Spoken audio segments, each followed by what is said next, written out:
ओम नमो भगवते वासुदेवाय। नमस्कार दोस्तों, मैं वैभव शर्मा आपका अपने YouTube चैनल प्रभु प्रसंग में एक बार फिर से स्वागत करता हूं। जैसा कि हम सब जानते हैं, पितृपक्ष चल रहा है। पितृ से मुक्त होने के लिए हम सब तिथि के अनुसार अपने पूर्वजों का विधि पूर्वक श्राद्ध करते हैं।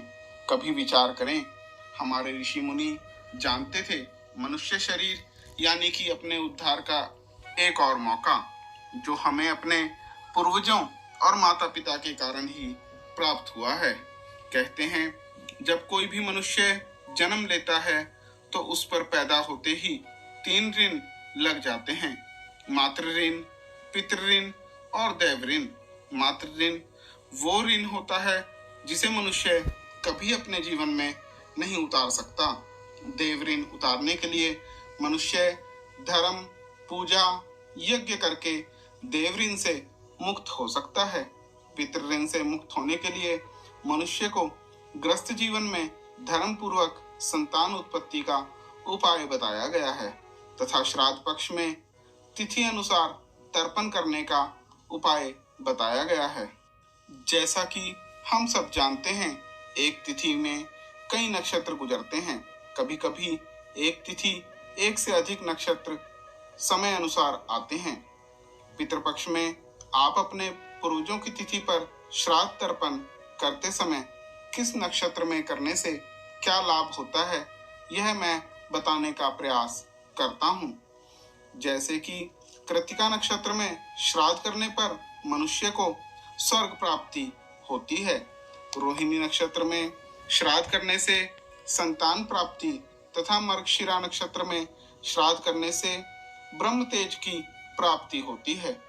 आद्रा नक्षत्र में श्राद्ध करने से रौद्र कर्मों की सिद्धि तथा शौर्य की प्राप्ति होती है।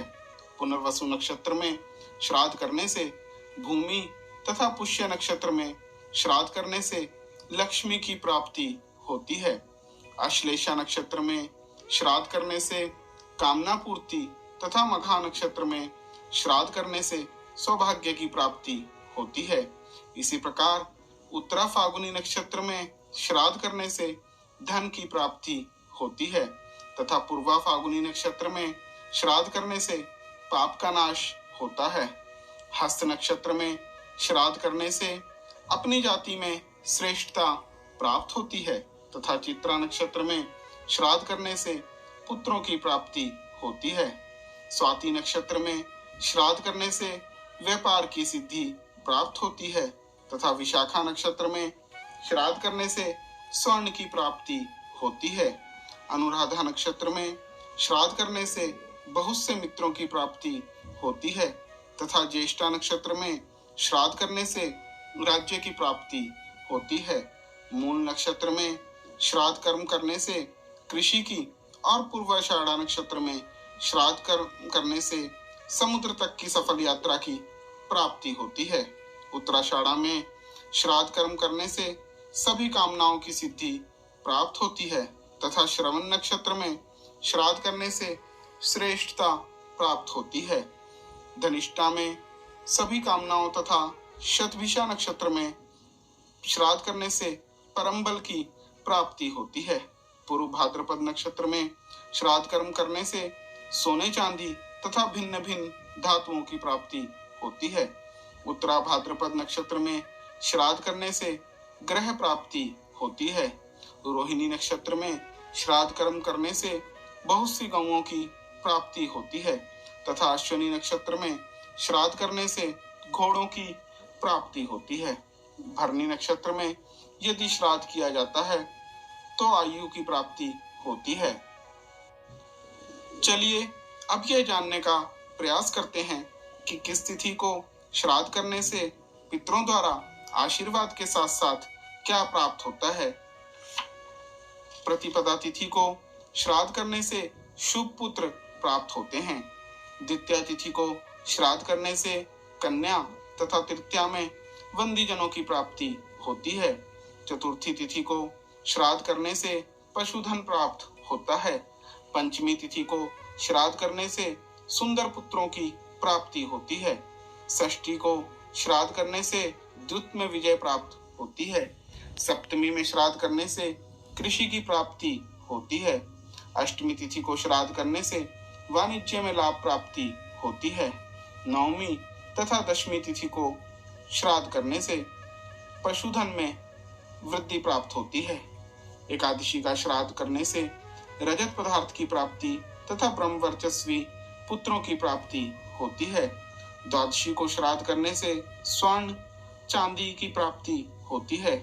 त्रयोदशी को श्राद्ध करने से जाति में श्रेष्ठता और चतुर्दशी को श्राद्ध करने से कुप्रजा की प्राप्ति होती है। पूर्णिमा और अमावस्या को श्राद्ध करने वाले की सभी कामनाओं की पूर्ति होती है।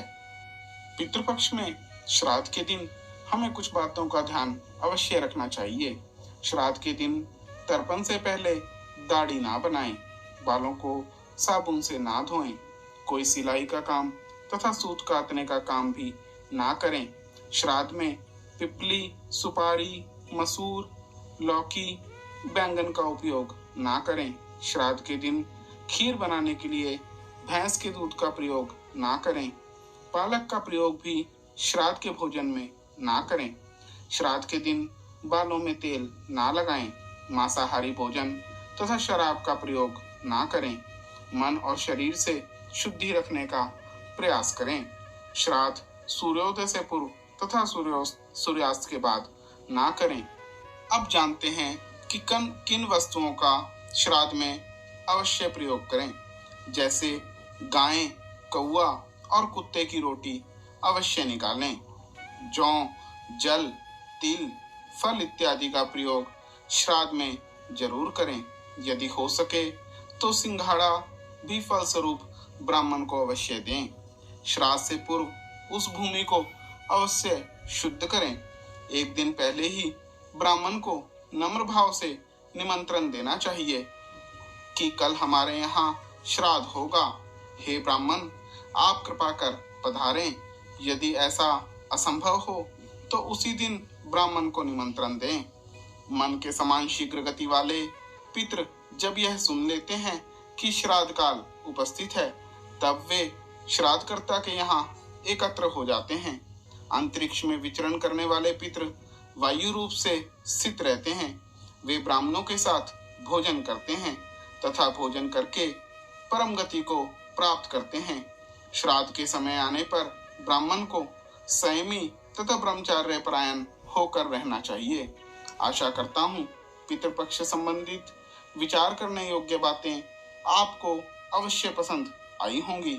ऐसी ही रोचक जानकारियों के लिए मेरे चैनल प्रभु प्रसंग को लाइक, सब्सक्राइब व शेयर करें।